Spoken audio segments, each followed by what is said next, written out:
Hey mate, you okay? I'm going to find the sat nav to try and navigate where I'm going. Yeah, have you got a passenger who can do that, haven't you? Pardon? Have you got a passenger who can do the sat nav, haven't you?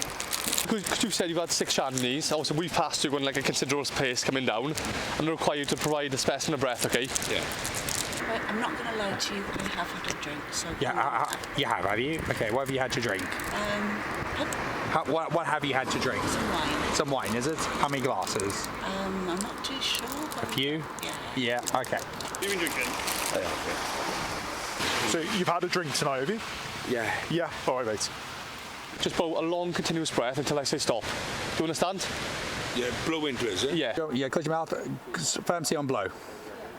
Keep going, keep going, keep going. Keep going, keep going, keep... So the legal limit is 35, okay? You've blown 83. Blown 69. Okay, so it's a fail. You've blown 89.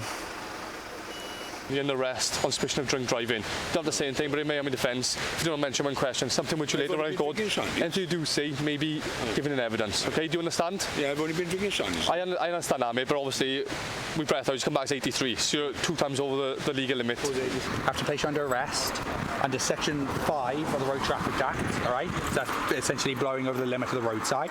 Right, we're struggling to get a breathalyser for you at the minute. However, you've already told me that you've had a drink tonight. Yeah. Okay. In my professional opinion, Yep. I would describe you as intoxicated. I found you behind the wheel of a vehicle, which appears to have come off the road. Okay.